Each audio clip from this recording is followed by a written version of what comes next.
About 5 years ago, I lived downtown in a major city in the US. I've always been a night person, so I would often find myself bored after my roommate, who was decidedly not a night person, went to sleep. To pass the time, I used to go for long walks and spend the time thinking.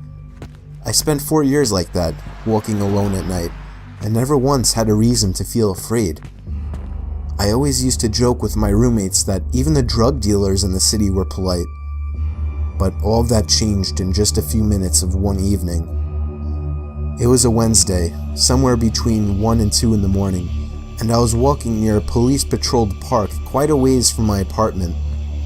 It was a quiet night, even for a weeknight, with very little traffic and almost no one on foot. The park, as it was most nights, was completely empty. I went down a short side street in order to loop back down my apartment when I first noticed him. At the far end of the street, on my side, was the silhouette of a man dancing. It was a strange dance, similar to a waltz, but he finished each box with an odd forward stride. I guess you could say he was dance walking, headed straight for me. Deciding he was probably drunk, I stepped as close as I could to the road to give him the majority of the sidewalk to pass me. The closer he got, the more I realized how gracefully he was moving.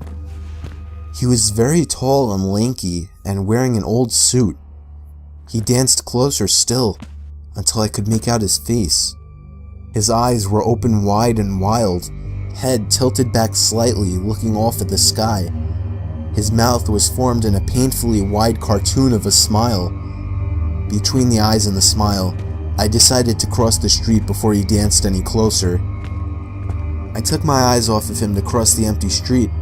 As I reached the other side, I glanced back, and then stopped dead in my tracks. He had stopped dancing and was standing with one foot in the street, perfectly parallel to me. He was facing me, but still looking skyward, smile still wide on his lips. I was completely and utterly unnerved by this. I started walking again, but kept my eyes on the man. He didn't move. Once I had put about half a block between us, I turned away from him for a moment to watch the sidewalk in front of me. The street and sidewalk ahead of me were completely empty. Still unnerved, I looked back to where he had been standing to find him gone. For the briefest of moments I felt relieved, until I noticed him. He had crossed the street and was now slightly crouched down. I couldn't tell for sure due to the distance and the shadows, but I was certain he was facing me. I had looked away from him for no more than 10 seconds, so it was clear that he had moved fast.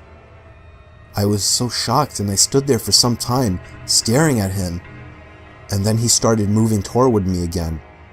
He took giant, exaggerated tiptoed steps, as if he were a cartoon character sneaking up on someone, except he was moving very, very quickly.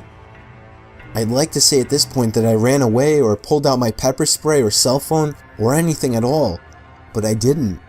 I just stood there, completely frozen, as the smiling man crept toward me.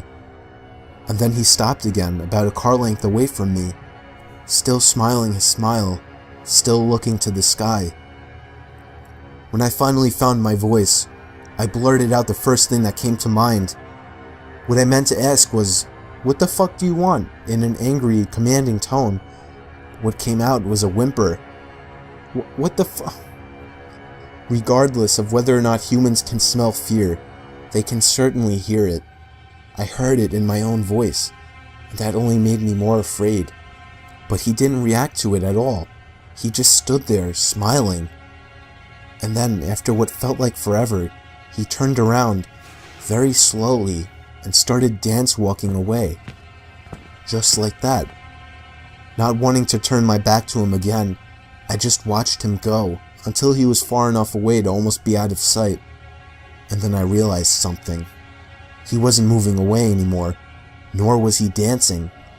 I watched in horror as the distant shape of him got bigger and bigger. He was coming back my way. He was coming back my way, and this time he was running. I ran too.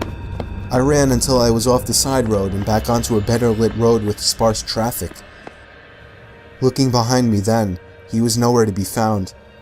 The rest of my way home, I kept glancing over my shoulder, always expecting to see his stupid smile, but he was never there. I lived in that city for 6 months after that, and I never went out for another walk. There was something about his face that always haunted me. He didn't look drunk. He didn't look high. He looked completely and utterly insane. And that's a very, very scary thing to see.